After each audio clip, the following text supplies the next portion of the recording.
इसी प्रकार अन्य प्रसंगों को श्रवण करने के लिए महाराज श्री के एकमात्र अधिकृत ऑफिशियल यूट्यूब चैनल को सब्सक्राइब करके बेल आइकन को अवश्य दबा दें।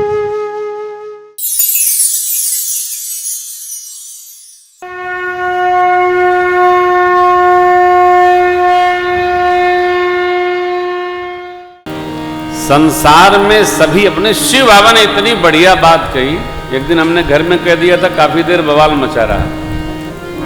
सुर नर मुनि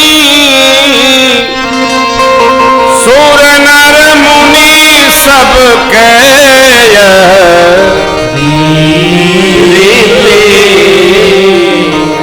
स्वार्थ लागी करही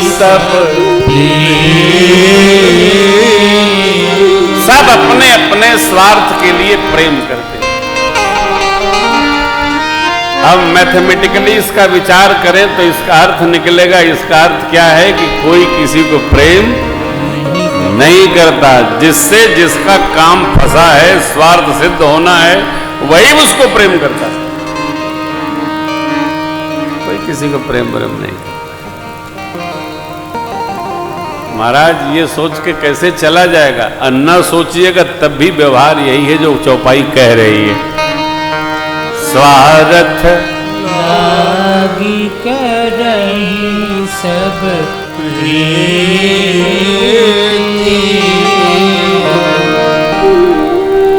अनुभव है ना?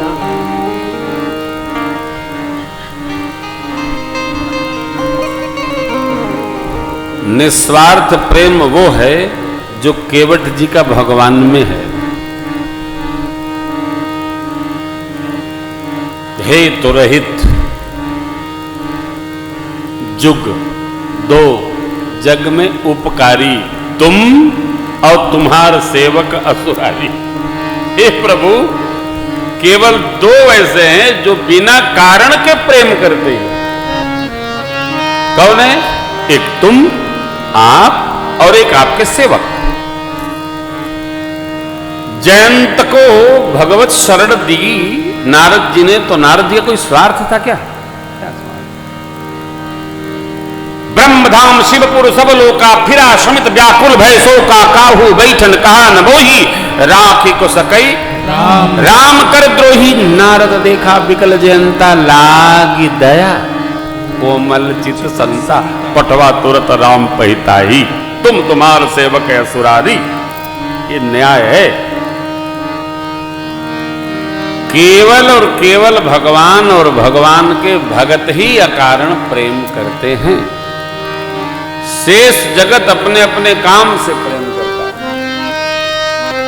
जिसका जिससे काम निकल गया, मतलब निकल गया,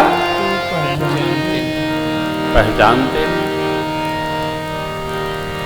काम फंसा है, जय जय। परंतु भक्त हैं हम आप, ऐसा स्वभाव ठीक नहीं है। भगत को प्रेम लेते देते रहना चाहिए, सामान नहीं, प्रेम लेते देते रहना चाहिए। यह मनुष्य जीवन की अनिवार्य आवश्यकता है। प्रेम करना चाहिए, स्वार्थ हो कि परमार्थ हो, प्रेम निरंतर बना के रखना चाहिए। अपनी ओर से सामने वाला क्या करे वो उसका पक्ष है, परंतु रखना चाहिए। ये भगत का स्वभाव है। जो देवर्षि नारद जी करते हैं, सनकादिक ऋषि करते हैं, काकभूषुंडी बाबा करते हैं, गरुड़ जी महाराज को यही बोध दिया है काकभूषुंडी जी ने। तो केवट जी के पावन घाट पर, गंगा मैया के तट पर परमात्मा पधारे। निषाद राज भी हैं, सुमंत्र जी को विदा किया प्रभु ने, और केवट से भगवान नाव मंगा रहे हैं। बाबा की लेखनी मुस्कुराई, बाकी ना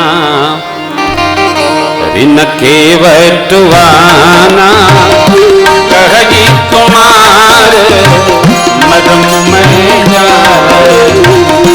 मांगी ना केवटिया कही तुम्हार मदम में जगन कमल कहूँ सब कही, मानुष करनी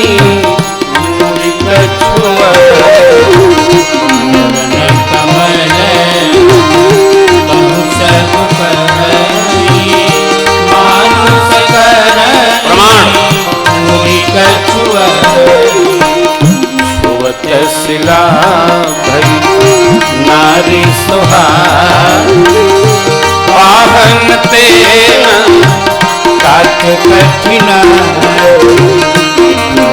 शिला नारी सुहाई पाहन तेना काट कठिना तरनी मुनि धरनी होई जाई बाट परई मोरी नाम बुराई धरनी मुनि धरनी होई जाई बाट परई मोरी नाम बुराई एहि प्रतिपाल सब परिवार नहीं जानू कछु और कबार प्रतिपाल सब परिवार नहीं जानू कछु और कबार जो प्रभु पारसिका कहो प्रभु पारसिका कहो मोहि पद पदुम पकारन मोहि पद पदुम पकारन मोहि पद पदुम पकारन मोहि पद पदुम पकारन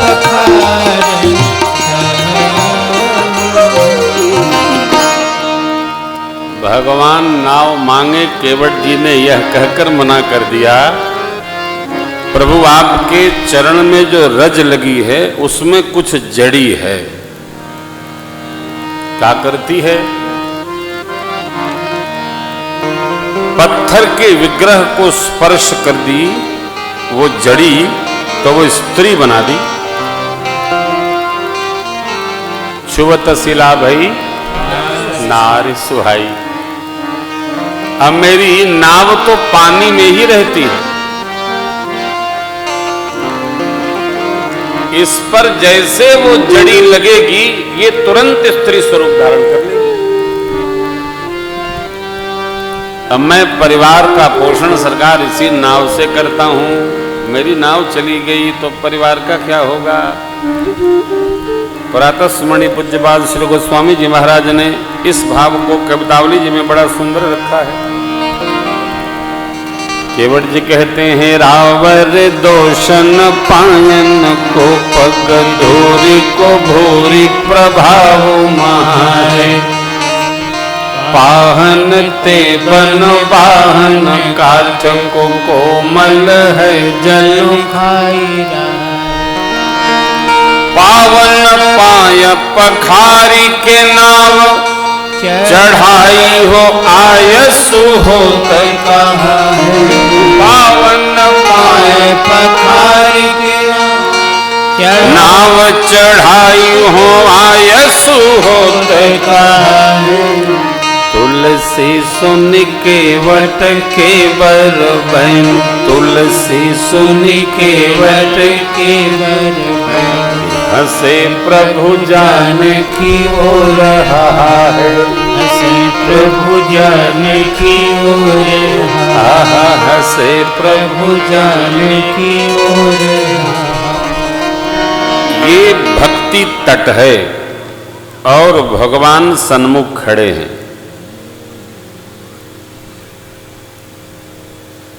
इसका जरा विचार करिए। केवट के महाराज राम जी के सखा हैं, केवट नहीं।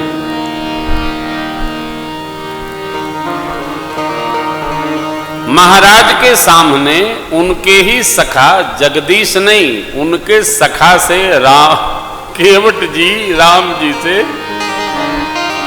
बातचीत जो हो रही है, इसको गांव की भाषा में सरबर कहते हैं। ये मर्यादा नहीं है। लेकिन भगत ने क्या कहा? रावर दोष न पायन को, पग धूरी को भूरी प्रभाव। आपका दोष नहीं, आप में दोष नहीं, आपके चरण की रज है, उसकी बड़ी महिमा सुनी। क्या सुनी? अगला कवित्व देखिए। जिनको पुनित बारी धीर पटुरारी, जिनको पुनित बारी धारे सिर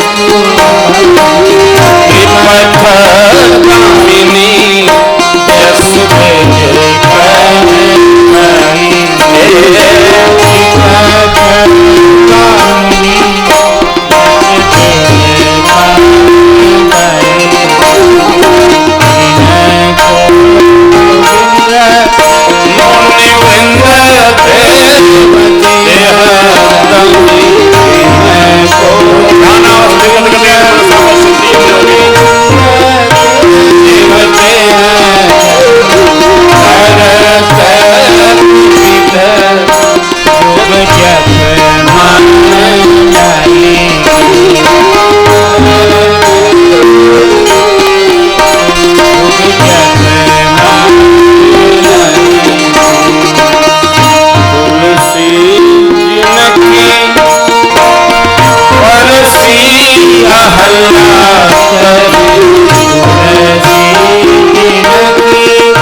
चढ़ाई नाव धोए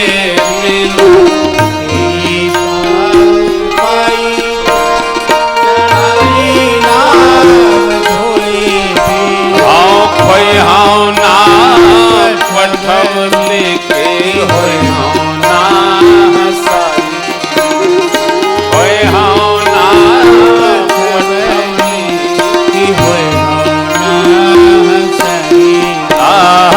होय ना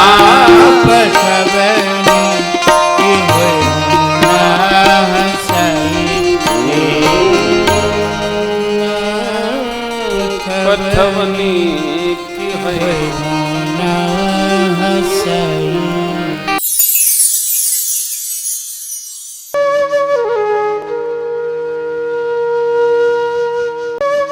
इसी प्रकार अन्य प्रसंगों को श्रवण करने के लिए महाराज श्री के एकमात्र अधिकृत ऑफिशियल यूट्यूब चैनल को सब्सक्राइब करके बेल आइकन को अवश्य दबा दें।